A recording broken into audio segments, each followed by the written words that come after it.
तो फिल्म की शुरुआत होती है एक छोटी बच्ची सैरी को दिखाते हुए जिसके डैड की डेथ हो चुकी थी और अब उसकी मॉम अकेली सैरी और उसके भाई की जिम्मेदारियां उठा रही थी, जिसकी वजह से वो बहुत बिजी रहती थी और सैरी को इग्नोर भी कर जाती थी। आज भी जब सैरी ने उनके साथ खेलने की जिद की तो उन्होंने ये कहते हुए मना कर दिया कि वो मीटिंग में बिजी हैं और उसको भाई के साथ जाकर खेलने को कह दिया। सैरी भाई के कमरे में गई तो उसे कमरे में एक शैडो नजर आया और तभी उसके भाई ने पीछे से आकर उसे टच कर दिया। वो डर कर चिल्ला उठी।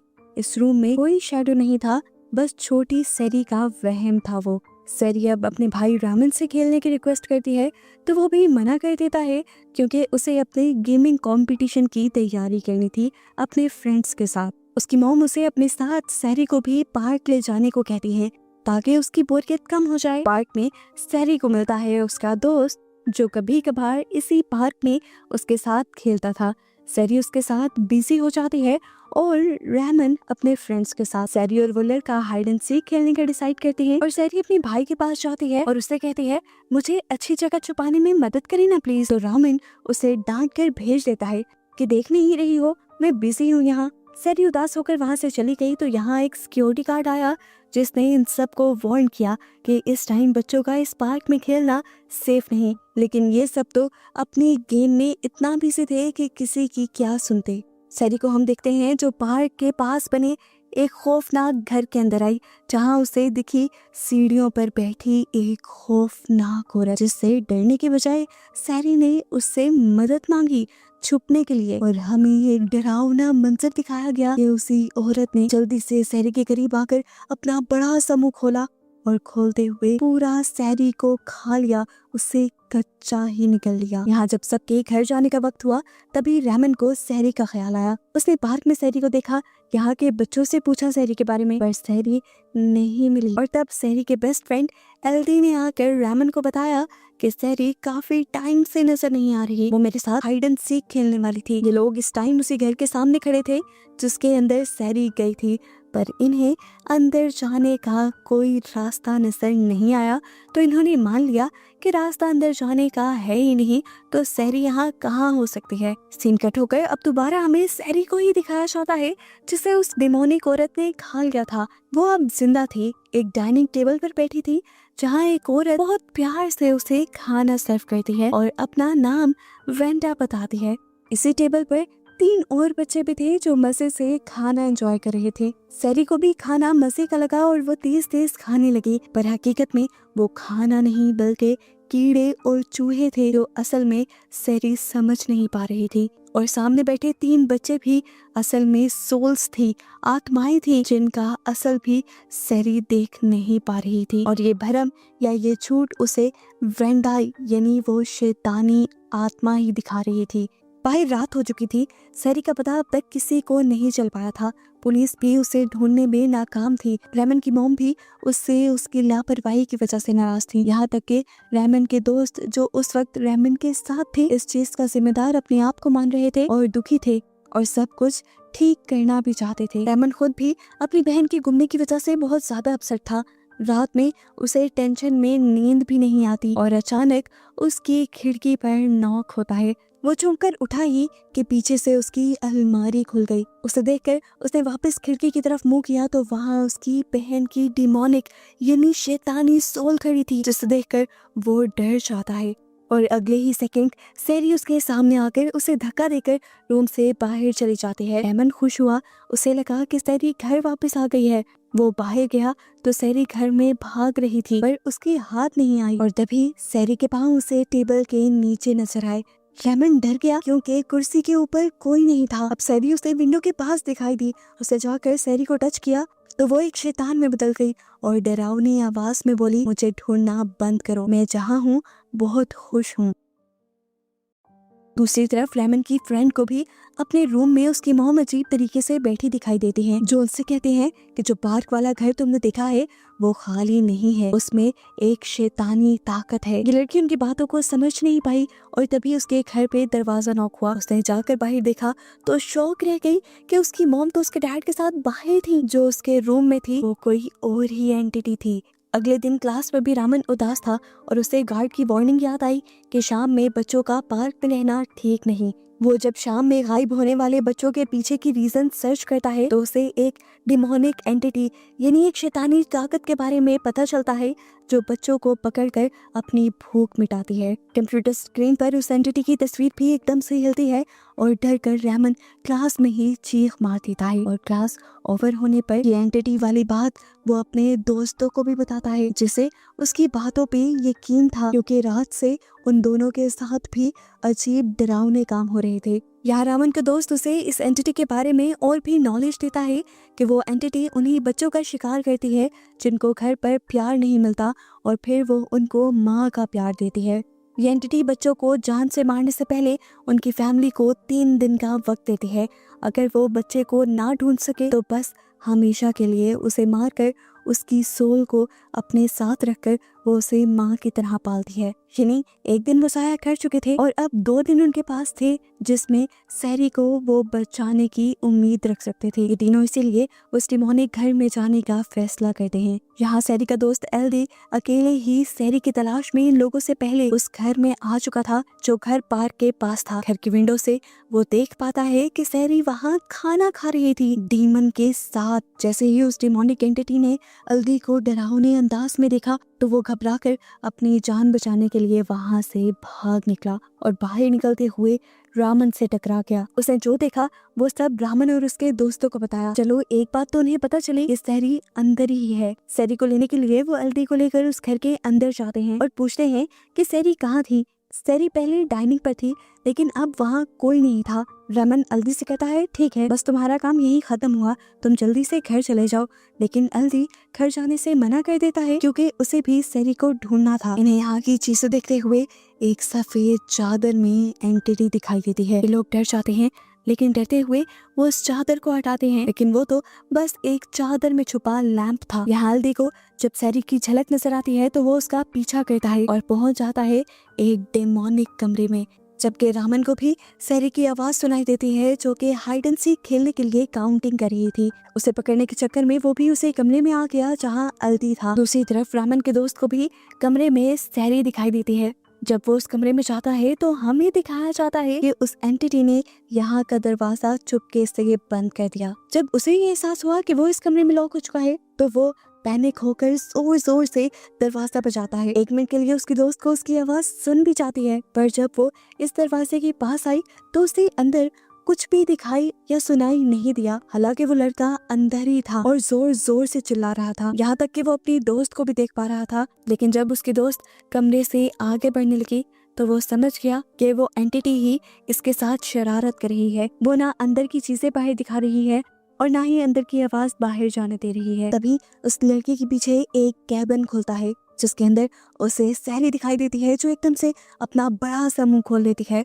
और उसे देखकर वो डर कर वहीं बेहोश हो जाता है। बाहर उस लड़की को भी सैरी की झलक दिखाई दी। सैरी को पकड़ने के लिए वो जैसे उसके पीछे भागी तो सैरी एक कपड़े के अंदर जा छुपी और उस लड़की के देखते ही देखते एक बहुत बड़ी एंटिटी में तब्दील हो गई। ये सब देखकर वो लड़की भी बहुत ज्यादा डर गई। दूसरी तरफ हमें रामन और एल्दी को दिखाया जाता है जो सैरी को ढूंढते हुए एक दूसरे कमरे में आ गए थे जहाँ पर इन्हें एक डायरी मिलती है। यहाँ पर बहुत सारे लैंप्स पे थे जिन्हें ये लोग जला लेते हैं। इस डायरी को पढ़ने पर इन्हें पता चलता है कि इस घर में पहले जो फैमिली रहती थी वो खुश बिल्कुल नहीं थे। यहाँ का ओनर अपने बीवी और बच्चों को खूब पीटता था। ये पढ़ते हुए एल्दी भी रामन को बताता है कि इस तरह तो मेरे भी डैड मेरे साथ बहुत बुरा सलूक करते हैं, वो मुझे मारते भी हैं। वो अपनी कमर दिखाता है जहाँ पर बहुत गहरे जख्मों के निशान थे।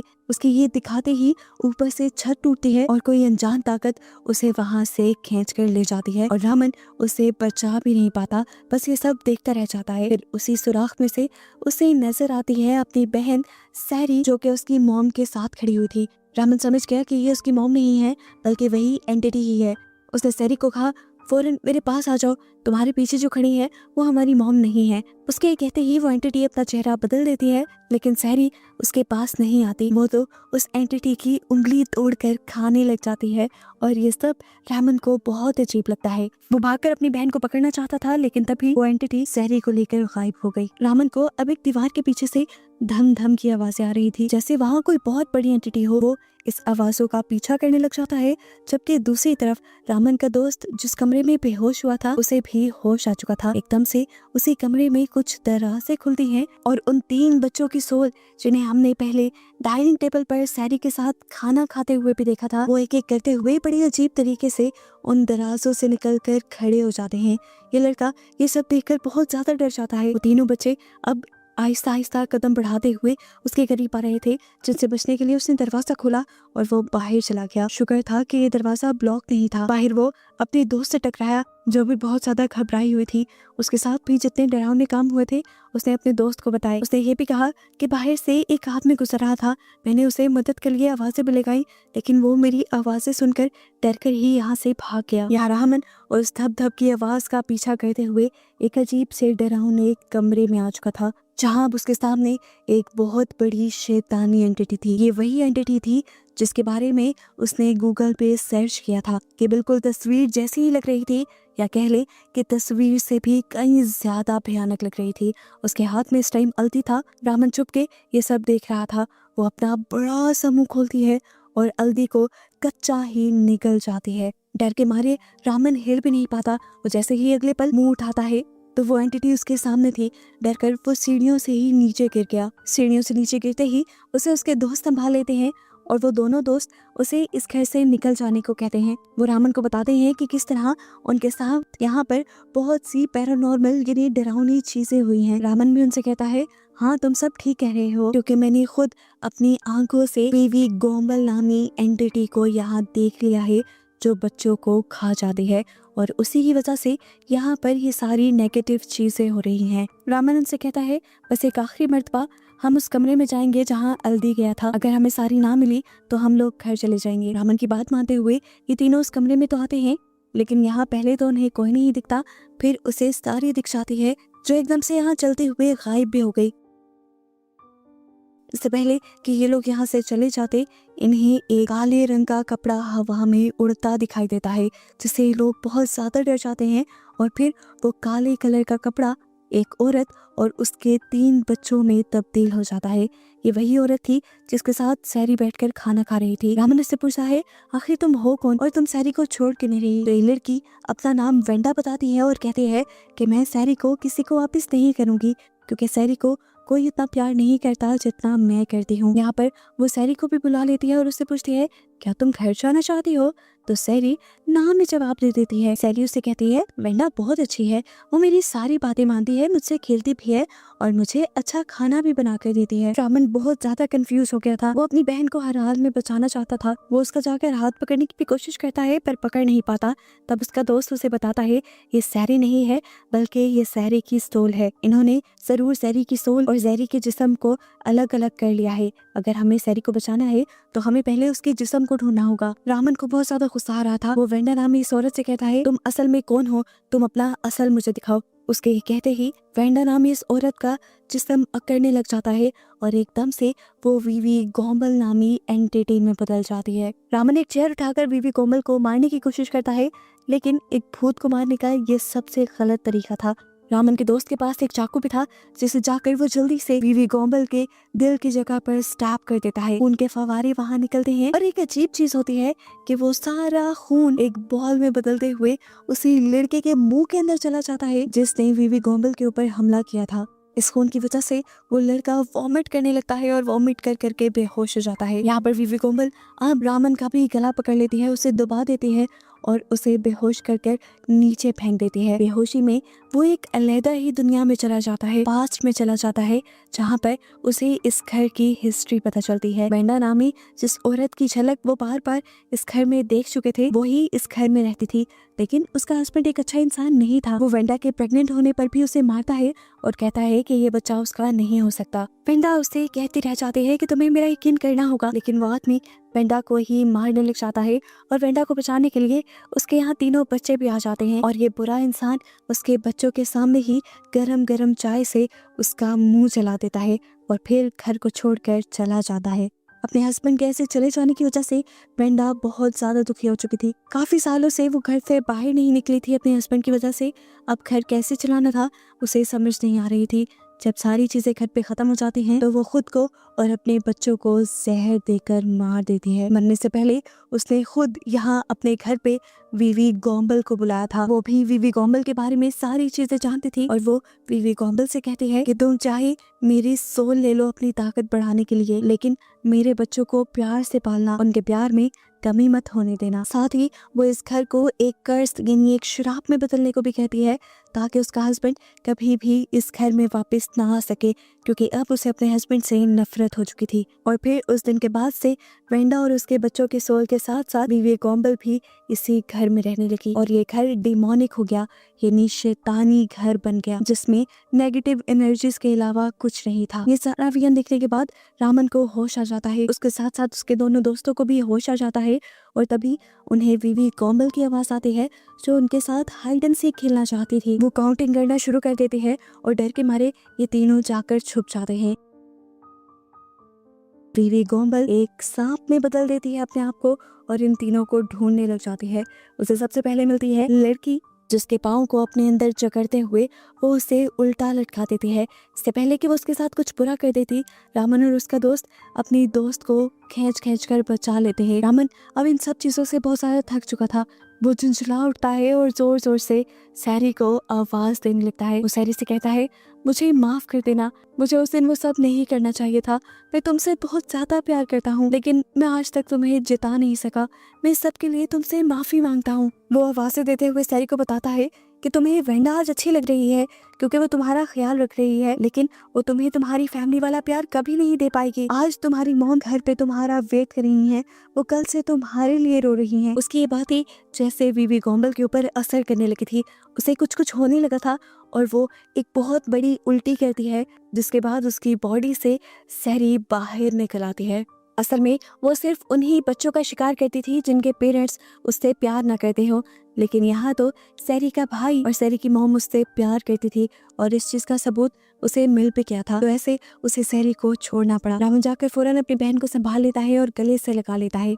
ये लोग ये बात भी समझ गए थे कि इससे पहले इन्होंने जितनी सैरी को देखा था वो सिर्फ वेंडा का दिखाया हुआ एक भ्रम था। अब वीवी गॉम्बल खड़ी होकर ये देखती रहती है कि रामन अपनी बहन से प्यार कर रहा था। यहाँ पर मौजूद सारे लोग भी अब वीवी गॉम्बल से डर नहीं रहे थे और उनकी बहादुरी को देखते हुए वीवी गॉम्बल खुद ही यहाँ से डरकर चली जाती है। अब तक सुबह भी हो चुकी थी। ये देखते हैं कि इस घर से बाहर जाने का सच में कोई रास्ता नहीं था। वीवी गॉम्बल ने ही सारे रास्ते बंद कर दिए थे। तब रामन और उसका दोस्त यहाँ की चीजें उठाते हुए एक दरवाजा तोड़ते हैं और बाहर चले जाते हैं। बाहर पुलिस और सैरी की मॉम पहले से ही मौजूद थी, जो सैरी को देखकर बहुत ज्यादा इमोशनल हो जाती हैं। सैरी को तो ये लोग बचा लाए थे, लेकिन सैरी को बचाने के लिए उसका दोस्त आल्दी जो अंदर गया था उसे बचाकर ये लोग नहीं ला पाए, क्योंकि आल्दी से सच में उसके पेरेंट्स प्यार नहीं करते थे। यहाँ तक कि उसके पेरेंट्स ने तो उसे ढूंढा भी नहीं और अब उसे वीवी गॉम्बल ही पालेगी। मूवी के पोस्ट क्रेडिट सीन में हमें दिखाया जाता है कि सैरी का घर बिल्कुल अब नॉर्मल हो चुका था। उसे उसकी मॉम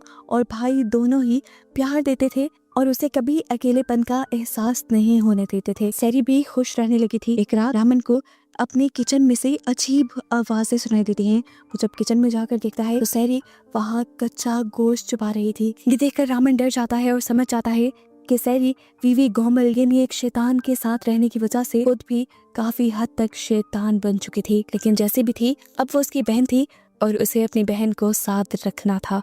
और बस यही सब बताते हुए ये मूवी यहाँ खत्म हो जाती है।